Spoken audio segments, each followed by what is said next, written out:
Jamaah, oh jamaah, alhamdulillah. Alhamdulillahirrabbilalamin, masih di Islam itu indah jamaah. Dan buat jamaah yang baru bergabung nih, yang pasangan suami istri dan insya Allah pengen cepat punya keturunan, temanya bagus banget nih. Temanya adalah 7 amalan dahsyat agar cepat hamil. Masya Allah. Amalan-amalannya apa aja tadi sudah disebutkan sama guru-guru kita nih. Aku bahas sedikit nih, aku recap ya. Yang pertama itu 1, menghindari maksiat dan membuat mihrab atau tempat ibadah khusus yang ada di rumah. Kedua, perbanyak sholawat dan istighfar jamaah yang ada di rumah. Lalu ketiga, memperbanyak sholat sunnah, yaitu diantaranya sholat sunnah tahajud, sholat tobat dan juga sholat hajat. Dan yang keempat, terapi mandi hujan. Tapi ada adab-adabnya tadi sudah disebutkan sama Habib Usman, Masya Allah. Apalagi? Kita tanya sama Ustazah Syifa.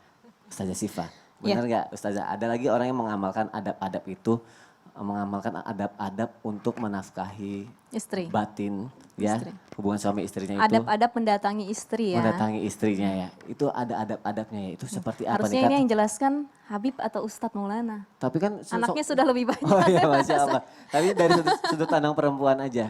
Benar nggak sih katanya ketika ada hubungan suami istri, di situ ada andil, maaf ya, ada jin juga. Syaiton ya, Syaiton ikut campur yang syaitan. ikut campur. Itu benar seperti itu Ustazah? Iya betul sekali. Wah, aku mau penjelasannya Ustazah, silakan.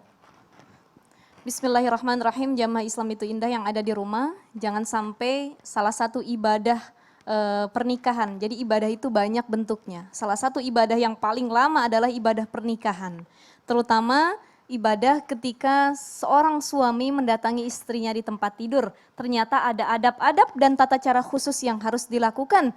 Tidak seperti binatang ataupun makhluk lainnya, tapi Allah kasih kita akal sehingga kita harus terapkan adab-adab yang baik. Dalam kitab Ihya Ulumuddin, Imam Al-Ghazali menjelaskan bagaimana adab zauj wa zaujah, suami dengan istri ketika, mohon maaf, bercampur. Nah yang pertama adalah yabda'u bismillahi ta'ala, dimulai dengan baca bismillah.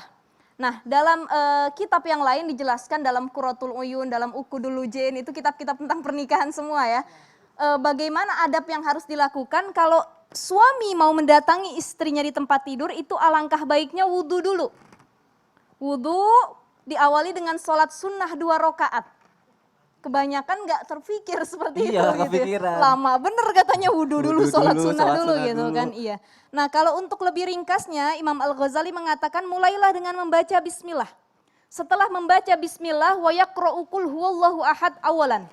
Jadi yang pertama setelah bismillah kita baca qul huwallahu ahad Allahus samad lam yalid walam yulad ila akhir ayat. Setelah baca qul huwallahu ahad wa yukabbiru wa yuhallila, kita bertakbir dan tahlil.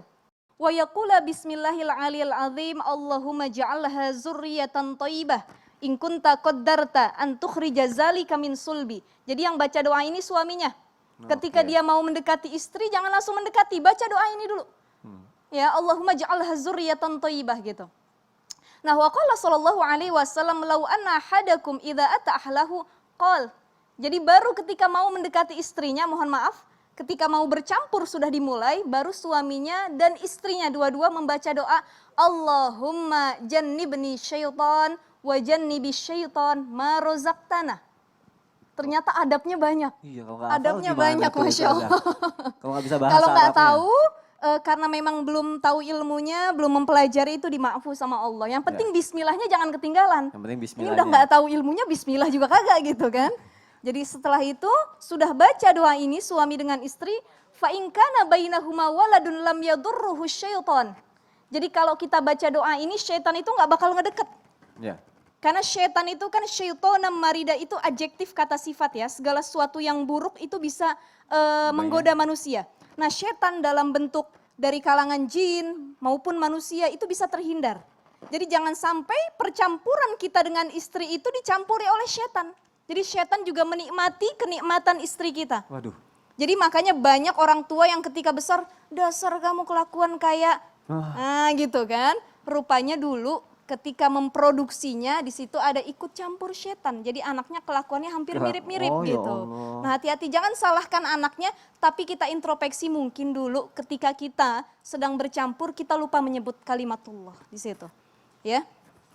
Kalau nah kemudian gitu gimana tuh? Sudah terlanjur? Maksudnya udah lahir didoakan anaknya. Didoakan aja anaknya. Kita doakan sering-sering, tiup ubun-ubunnya, ada doa-doa khusus yang nanti bisa dijelaskan. Baik. Gitu.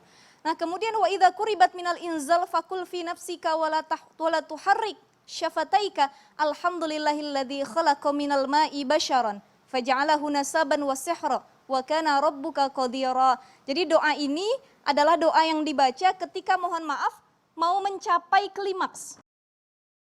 Ya, baru baca doa ini. Jadi kita ketika mau mendapat kenikmatan tersebut, kita ingat sama Allah. Berapa banyak orang yang ketika mau mendapat kenikmatan dia malah lalai dan lupa kepada Allah.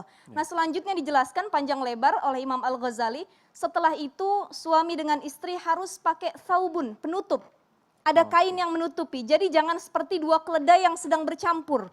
Tidak ada penutup sama sekali. Nah, itu yang dilarang oleh Rasulullah ketika itu. Bahkan Rasulullah mengatakan ketika berhubungan dengan istrinya, beliau mengatakan kepada istrinya, bisakinati, tenang, nggak usah ribut, nyantai aja. Jadi nggak usah kencengin suara, cukup kita yang mendengar ini gitu. Jadi adanya ketenangan, adanya kebaikan, dan yang harus diperhatikan adalah jangan hanya suaminya yang mendapat kenikmatan. Kalau istri belum mencapai klimaks, suami harus membantu istrinya untuk mendapatkan hal tersebut. Masya Allah, adil ya semuanya ya. Dan itu adalah adab-adab yang diajarkan dan insya Allah bisa kita praktekkan dalam kehidupan kita sehari-hari. Nanti di-share insya Allah doa-doanya gitu. Masya Allah, baik, terima kasih Ustazah Syifa. Semoga amalan-amalan ini bisa kita praktekkan ya jamaah yang ada di rumah sehingga kita bisa mempunyai anak yang soleh dan juga soleha. Amin ya rabbal alamin, Masya Allah. Nggak ada salahnya kan kita dari yang tadi nggak tahu, jadi tahu, makanya kita belajar di Islam itu indah jamaah. Kita lanjutkan lagi jamaah yang ada di rumah. Aku mau nanya sama Ustadz Maulana, tadi katanya mau praktek apa mie? Aku mau praktek. Iya. Tapi sebelum praktek kita tonton dulu pitinya. Oke. Salah satu kandungan ilmiah yang banyak dimiliki air zam-zam adalah fluor. Menurut banyak penelitian, kandungan fluor zam-zam bisa mencapai 0,75 ppm. Dengan jumlahnya yang melimpah, kandungan dalam air zam-zam juga bisa bermanfaat bagi konsumsi tulang dan gigi manusia. Selain itu, berbagai kandungan ionnya bisa membunuh kuman jahat di tubuh manusia. Sehingga jelaslah air zam-zam bisa mengobati juga mencegah terjangkitnya penyakit. Kandungan dan manfaat air zam-zam pun tertuang dalam hadis Rasulullah Shallallahu Alaihi Wasallam melalui Ibnu Abbas, bahwasanya sebaik-baiknya air di permukaan bumi adalah air zam-zam yang padanya terdapat makanan yang menyegarkan dan padanya terdapat penawar penyakit. Nah, puas kan tadi ada tayangannya? Iya, kita dikumpulin di sini mau bagaimana Karena sih? ini kalau berbicara tentang mau punya anak, kenapa jauh-jauh? Kan ada air zam-zam, ya? Iya. Ada air zam-zam, terus cari obatnya. Nah, alhamdulillahirrahmanirrahim, kita akan praktekkan bagaimana, jadi tausiah praktek, bagaimana supaya kita mendapatkan anak. Nah, terima kasih banyak ada Habib, ada Ustazah Syifa. Nah, ternyata atas apa yang kau niatkan tentang air zam-zam itu akan sesuai hajatmu. Apa yang kau niatkan akan jadi. Karena air zam-zam mujizat loh. Mujizat yang masih bisa kita lihat sampai sekarang adalah air zam-zam. Teknik pelaksanaannya kalau kita alhamdulillah ya Allah, ini mahal banget air zam-zam sekarang. Susah ya ke Mekah susah. sekarang. Karena susah kesananya ya. Susah kesananya. Ya Allah. Ini gimana nih? Kita isi dulu dong air Ini udah zam-zamnya. habis apa yang minum Ada nih? teknik. Jadi kalau kita masih di tanah suci, ada mending gini, dipraktekan. Oh dibuka aja. Bentar. Maaf Ustaz. Makasih ya. Oke. Kalau kita di Masjidil Haram lebih enak tuh. Kita bawa botol kosong, Ya. terus kita isi. Bismillahirrahmanirrahim. Allahumma shalli ala sayyidina Muhammad. Ya. Bacain sholawat ya? akan diisi, ya. Oh, oke. Sini aku Oke, tutupin. Masya Allah, tabarakallah. Dan sebaiknya kalau kita masih berada dalam suasana tanah suci atau berada di kawasan Mekah atau dalam artian di Masjidil Haram, kita bisa masukin di kantong kita atau di tas, bisa dipakai tawaf dulu ya. Oh, jadi pakai air tawaf. zam-zamnya sudah dipakai tawaf. Oh, Masya Allah. Nah, jadi nanti ini bisa jadikan oleh-oleh buat orang dipakai minum. Kalau minum air zam-zam tekniknya, ya kalau masukin di gelas, Masya Allah, tabarakallah, enak banget. Makanya gelas-gelas di Arab kan kecil-kecil kan. Iya. Kan kita mau bagi-bagi air zam-zam. Biasanya kita pakai gelas-gelas kecil ini, alhamdulillah. Ini dermawan banget Trans TV nih. Masya Allah Gelas ya. yang besar ya. Jadi caranya air zam-zam itu dilihat dulu. Dalam kitab Mi'raj disebutkan ada 5 yang dilihat dapat pahala. Melihat Al-Quran, melihat Ka'bah, melihat air zam-zam, melihat wajah orang tua, dan melihat ulama. Masya Allah. Jadi sering-sering datang pengajian. Ya. Jadi kalau air zam-zam tekniknya jangan langsung diminum. Nah, Dilihat dulu. kalau habis olahraga suka aus Ustaz main glek-glek-glek gitu. Dilihat dulu ya, dilihat dulu. Ustaz, ada riwayat katanya Nabi kalau minum air zam-zam berdiri. Ada riwayat, tapi kita ambilkan adabnya dulu ya. Adab minum kan Iya. tetap duduk. Karena kata Nabi ada satu hadis lagi, kalau minum dalam keadaan berdiri lebih kayak kau muntahkan. Iya. Karena prosesnya tidak tersaring. Oh. Tapi kalau air zam-zam kan aman. Iya. Aman, bersih banget. Bahkan jangan masak air zam-zam. Itu dilarang. Kalau waktu saya di pesantren, itu dilarang memasak air zam-zam. Karena air zam-zam dimasuk itu aja. adalah bersih. Ngapain kau masak? Iya benar. matang betul. ya. Udah matang, matang, udah langsung bagus. minum. Dan kalau minum air zam-zam 3 kali ya. Ah. Bismillahirrahmanirrahim. Wah, Masya Allah. enak banget. Gelasnya cuma satu lagi. Rahimi. 3 kali itu jadi bismillahirrahmanirrahim. Dan memandang Ka'bah. Kalau kita berada di tanah suci, sebaiknya kita setiap tegukan kita lihat lagi Ka'bah. Dan sangat dianjurkan sampai puas kalau minum air zam-zam. Jangan setengah-setengah. Maaf, saya pinjam kata-kata ini. Orang munafik itu kalau minum air zam-zam nggak sampai habis. Kalau kita jangan sampai disisa dihabiskan. Habiskan. Kalaupun ada sisanya, bisa diambil untuk di muka, Oh di iya. badan. Kalau biasanya kalau kita sudah tawaf kan disunatkan minum. Iya. Ketika kita sudah sa'i itu dibasah-basahkan. Jadi disinilah kita niat berdoa. Maaf ya Bi, Iya. saya mau cuma 1 gelas. Aku mau nawarin gak enak. Kalau buat yang Kalau punya ini masa keturunan pandemik gimana ini, Ustaz? makanya ketika mengharapkan keturunan, apa yang kau niatkan sebelum minum itu akan terjadi. Jadi sebaiknya sebelum minum berdoa. Sebelum minum berdoa. Ya, saya mohon keberkahan dari air zam-zam, aku ingin punya keturunan. Terus suami sama istrinya Iya, minum sama-sama. masing-masing baca air zam-zam. Aduh ya Allah, nikmatnya. Saya punya pengalaman loh Iya, tentang air zam-zam. Waktu saya di Tanah Suci, Iya. ya, tahun 2000 itu ada, aduh udah habis lagi durasinya. Ya, Nanti aja ya udah deh, diceritain nanti Ustaz kita cerita Ya, pengalaman. Penasaran jamaah di kenapa rumah nih sih Ustaz. Ustaz setiap- suka mancing-mancing. Kenapa sih, Saya kenapa punya sih saya kalau pengalaman mau deh. menceritakan kisah riwayat saya, ya nanti ada diceritain. Sudah habis Ustaz waktunya. nih ceritainnya di akhir-akhir. Udah gitu bikin orang penasaran Biar lagi. aja nonton terus, nanti saya akan ceritakan kisah saya bersama air zam-zam. Oke, ini- Biar memang seru kisahnya. Seru banget, nanti kita bikin segmen khusus, temanya adalah kisah Ustadz Maulana mau Dengan minum air air zam-zam. zam-zam. Ya, itu dibagi 7 lagi nggak ya? Nggak ya? Tapi kan seru. Insya Allah nanti kita bahas Oke, lagi. Jazakallah khair Ustadz Soalnya panjang Maulana, ceritanya. terima kasih. Aku punya tayangan buat Apa jamaah yang itu? ada di rumah. Ya, apa itu Ini tayangannya? mengenai Pak Sutri, Nazar jalan kaki keliling Indonesia. Wah, Masya Allah. Mau lihat nggak? Penasaran, aku mau lihat. Penasaran? Abi, Yuk kita mau lihat tayangannya jamaah. Nanti Abi silakan. penjelasin ya. Ananda, ibu dengan ibu siapa? Ini bapak sama ibu pasangan suami istri ya. Ini dalam rangka apa nih Pak? Bisa dijelaskan, diceritakan kepada teman-teman kunci Pak? Saya kan pokoknya aja Boleh nazar. kan buat anak saya kan anak saya lagi sakit di Indonesia makanya saya ngajakin kalian Indonesia buat anak saya semoga cepat sembuh. Kenapa harus jalan kaki Pak? Kalau jalan kaki kan lebih lebih hemat lah. Kalau pakai sepeda pakai motornya itu biaya besar. Jadi mungkin ini juga kali ya karena jalan kaki gitu ya. Ini udah hari keberapa Pak? Ini hari ke-25 Hari 25. Berarti nanti sampai ininya sampai tujuannya tuh kemana? ke Sabang Ke Sabang dari Kalimantan. Kalimantan sampai ke Sabang jalan kaki dan ini sudah memasuki hari ke-25, luar biasa. Masya Allah, jadi ini ada pasangan suami istri yang bernazar kalau misalnya sembuh dari penyakit, dia akan jalan kaki keliling Indonesia Ustadz. Ya Allah, udah hari ke-25 jamaah yang ada di rumah. Nah bicara soal nazar nih, terinspirasi dari tayangan tadi, boleh nggak sih kita tanya sama Habib Usman, boleh nggak sih Habib kita bernazar pengen punya keturunan? Dan kalau misalnya boleh, apa aja nih hal-hal yang diperbolehkan, yang dilakukan sebagai bentuk nazar kita Habib Usman? Aku mohon penjelasannya Habib, Ya, silakan. Afwan. Bismillahirrahmanirrahim. Allahumma sholli ala sayyidina Muhammad wa ala ali sayyidina Muhammad. Nazar hukumnya sunnah. Tetapi Rasulullah Shallallahu alaihi wasallam melarang untuk bernazar. Nah, Nabi Shallallahu alaihi wasallam an-nazar qala innahu la yaruddu syai'an wa innama yustakhraju bihi minal bakhil. Dari Nabi besar Muhammad Shallallahu alaihi wasallam melarang untuk bernazar. Beliau bersabda, nazar sama juga di mana mereka tidak bisa menerima sesuatu atau tidak bisa menolak sesuatu. Nazar hanyalah dikeluarkan bagi manusia yang pelit ataupun bakhil. Jadi ingat, ketika nazar, dia sulit untuk mendapatkan sesuatu, akhirnya dinazar. Saya kalau berhasil, saya sedekah 1 juta. Ini orang pelit nih.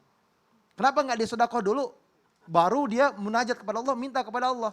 Alangkah baiknya dia langsung bersedekah, dia keluarkan uangnya dengan niat tujuannya, ya Rabb, as-sadaqah tadfa'ul bala, wa sadaqatul umri, wa sadaqah. Dan sedekah bisa mengabulkan doa bagi siapa yang memintanya. Ingat, seseorang yang bersedekah langsung ngeluarin, nggak perlu pakai nazar. Insya Allah sedekah adalah di mana dia mengeluarkan hartanya yang Allah Subhanahu wa taala insya Allah dengan berkah sedekahnya Allah kabulkan doanya. Nazar yang diperbolehkan adalah untuk mendekatkan diri kepada Allah Subhanahu wa taala. Ini namanya nazar taat, yakni sedekah, salat sunnah, bangun malam, puasa sunnah, ini namanya nazar taat. Saya niat nih, kalau saya bisa bangun malam, saya akan nazar ini. Nah, nazar ini harus dijalankan karena berbentuk dengan taat. Man nazara an yuti Allah fal yuti'hu. Barang siapa yang bernazar untuk taat kepada Allah, maka penuhi nazar tersebut. Jadi wajib bagi manusia untuk memenuhi nazarnya. Yang dimana nazar tersebut adalah nazar taat. Yang dimana taat tersebut adalah untuk mendekatkan diri kepada Allah Subhanahu wa taala. Apabila nazarnya bukan untuk taat kepada Allah, bukan untuk mendekatkan diri kepada Allah, tidak wajib untuk dijalankan. Dan juga apabila dia nazar untuk maksiat juga sama, tidak perlu dijalankan. Cukup. Yang tadi ini misalkan kayak contoh, saya kalau nikah sama ini, ya kan? Ya. Yang cantik, yang soleha, yang taat sama Allah, yang gini, saya akan jalan kaki dari ujung Sabang sampai Merauke. Ya kan? Capek.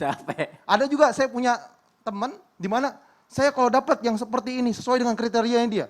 Yang cantik, yang sayang, yang soleha, yang taat, yang begini, saya akan puasa. Setelah saya nikah 7 hari saya puasa, nyeksa. Nyeksa gak? Nyeksa banget. Nyeksa banget. Iya. Nah, di mana itu nggak perlu untuk dijalankan. Cukup dia mengganti dengan kafarah. Jadi dia cukup mengganti dengan kafarah. Seperti seorang yang bersumpah. Bagaimana caranya? Memberi makan 10 orang miskin. Kasih makan 10 orang miskin. Jadi kalau ketika dia untuk menggugurkan nazarnya, karena nazar wajib untuk dibayar. Jadi dia ngasih makan 10 orang miskin. Disamperin, dicari 10 orang miskin, dikasih makan. Kalau bisa 3 hari berturut-turut lebih berkah, lebih afdol. 3 hari berturut-turut. Tapi kalau 1 hari nggak apa-apa, 10 orang nggak jadi masalah. Karena untuk menggugurkan, dia nggak mampu, dia nggak punya uang. Bagaimana cara untuk membayar nazar? Berpuasa 3 hari. Jadi berpuasa 3 hari, meminta kepada Allah, ya Allah, saya nggak bisa memenuhi nazar saya karena seperti ini. Jadi dia berpuasa 3 hari dengan tujuan, ya Rabb, nazar itu wajib dijalankan dan wajib dikerjakan, maka dia membayarnya dengan cara berpuasa. Kalau misalnya nggak dibayar tuh nazarnya tuh jadi hutang yang dibawa mati nggak sih, Betul. Bib? Ketika seseorang dia tidak bayar hutang, Ya. dia kan dosa. Iya, dosa. Nazar hutang. Ya, nazar hutang Nazar hutangnya kepada Allah. kepada Allah. Hutang kepada makhluk aja itu Rasulullah nggak mau nyolatin. Iya. Rasulullah nggak mau nyolatin. Iya. Sampai Rasulullah tanya, dia punya utang berapa? Sekian ya Rasulullah. Yang lain aja suruh sholatin, Rasulullah enggak. Ya Allah. Tapi sholat wajib untuk dilakukan. Karena fardu kifayah. Kifayah. Sholat mayit. Nah, ketika sahabat bilang, ya Rasulullah saya ganti. Saya yang tanggung dia. Rasulullah sholatin. Ini hubungan manusia. Apalagi nazar. Nazar berhubungan kepada Allah Subhanahu Wa wa ta'ala. ta'ala. Wajib untuk dijalankan. Wajib Aku mau nanya, dijalankan. aku mau nanya. Boleh, boleh. Apa? Itu kan ada jamaah tuh, Ya. belum punya anak. Ya. Terus bisa nggak bernazar supaya dapat anak? Nah, ketika dia bernazar, dia nggak perlu bernazar. Dia langsung sodako aja. Nah, itu Ya langsung Rabb, sodako. saya bersodako. Oh, jadi nggak usah bernazar. Nggak usah bernazar. Kalau aku punya anak, kan aku mau punya anak. Kalau aku mau punya anak, aku akan kasih makan orang. Lebih kasih makan aja ya. Kasih nggak Ini usah. langsung kasih makan aja insya Allah dari sedekahnya Iya. itu ya, Bib ya. nggak perlu bernazar, tapi sodakoh. Tapi Kan sodakoh. sodakoh itu bisa dikabulkan oleh Allah Subhanahu Wa Taala. Masya Allah. Karena sedekah ada membuka pengalaman, rezeki nggak usah juga ya. nggak usah saya ceritain lagi. Iya. Nanti habis lagi durasinya. Iya, benar-benar. Itu pas mau aku ceritain habis lagi Jangan durasinya. cerita. Seru banget ya pembahasan soal nazar ini. Dan semoga ini bisa menginspirasi kita semua. Penjelasan dari Habib Usman juga. Kita lanjutkan lagi jamaah yang ada di rumah pelajaran kita. Tapi kali ini aku mau ngasih kesempatan ada jamaah yang mau curhat online. Langsung aja alhamdulillah kita sudah terhubung dengan yang ada di rumah. Assalamualaikum warahmatullahi wabarakatuh. Waalaikumsalam, Kak Sami. Masya Allah. Langsung aja mau curhat apa sih? Insya Allah nanti dicarikan solusi sama guru-guru kita ya. Silakan. Assalamualaikum Ustaz, Ustazah. Waalaikumsalam warahmatullahi wabarakatuh. Saya mau nanya soal kehamilan Ustaz. Saya penantian sekarang udah mau jalan 1 tahun. Masih belum dikaruniai anak. Ibu saya, berhubung saya anak satu-satunya Ustaz. Ibu saya terus mendesak saya Ustaz. Yang tadinya pikiran saya itu positif gitu Ustaz. Kalau ibu saya bicara tentang anak, pikiran saya jadi buyar Ustaz. Pikiran saya berubah jadi negatif. Itu gimana ya Ustaz, cara saya ngomong ke orang tua saya dan ngeyakinin bahwa, apa namanya,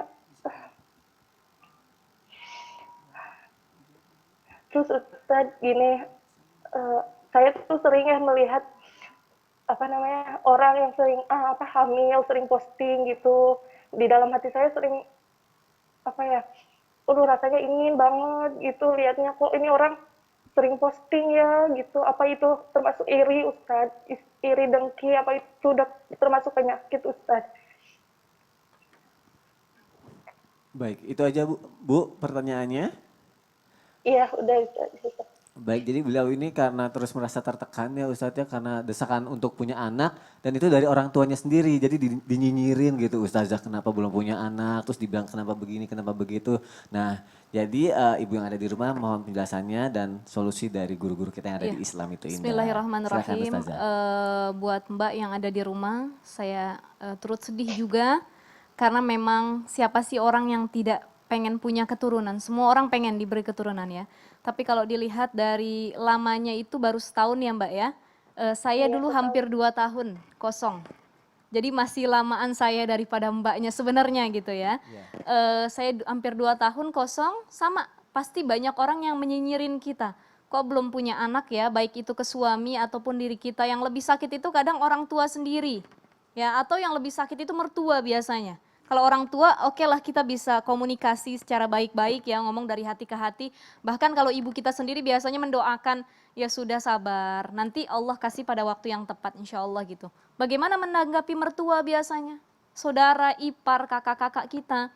Nah yang harus kita lakukan adalah pertama, jawab dengan jawaban yang santai. Dan jangan langsung diambil baper. Unzur ila mandunaka, lihat orang yang lebih susah dari kita. Ada orang yang pernikahannya lebih lama dari kita tapi belum dikasih anak juga. Ya Allah, kenapa sih saya belum punya anak? Udah setahun saya nikah. Lihat kisah-kisah orang yang ada 20 tahun belum punya anak, 15 tahun, 10 tahun. Jadi di situ membuat hati kita lebih bersyukur. Bukan karena kita mandul atau apapun, tapi mungkin memang Allah pengen saya tuh lebih banyak belajar. Allah pengen saya mempersiapkan terlebih dahulu. Jadi waktu setahun saya rasa tenang saja Mbak. Nggak usah hati kita gundah atau risau dan lain sebagainya, baper.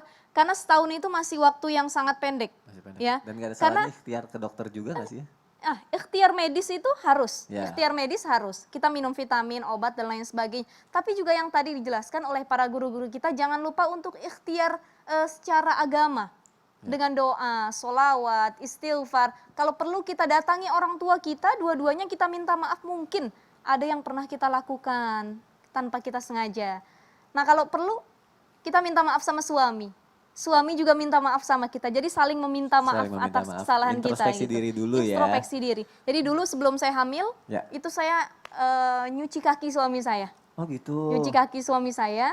Pas ketika saya mau lahiran, saya cuci kaki suami saya. Karena orang yang paling sering kita durhakai dan kita lawan itu biasanya pasangan kita Pasangan sendiri, sendiri. suami kita sendiri gitu. Jadi minta Jadi maaf saling pada orang meminta terdekat maaf, dulu ya, saling ridho, Ustazah. iya. Nanti saya mau Baik, tanya Masya Ustaz Allah. Asari, gimana rasanya dicuci kakinya sama istri? Wah, nanti kita Nangis dia, Ustaz. perlu bikin segmen Nangis. khusus juga lagi. nangis ya? Oh nangis ya. Baik. Nangis. Masya Allah. Nangis. Baik jamaah ibu yang ada di rumah, mungkin ibu butuh lebih tenang lagi. Nah ibu jangan kemana-mana bu, nanti kita akan mendengarkan penjelasan atau solusi dari Ustadz Maulana ya bu ya. Ya, dan juga nanti kita akan berdoa bersama-sama Bu sama Habib Usman. Jadi Ibu jangan kemana-mana, Ibu lebih tenang lagi, Ibu sabar dulu sebentar lagi, nggak lama kok. Dan untuk jamaah yang ada di rumah juga jangan kemana-mana, kita akan berdoa bersama-sama juga nih. Semoga segala ujian kehidupan kita mampu kita lewati dengan baik ya. Setelah yang satu ini jamaah, tetap di Islam itu indah. Jamaah, oh jamaah, alhamdulillah. Alhamdulillah.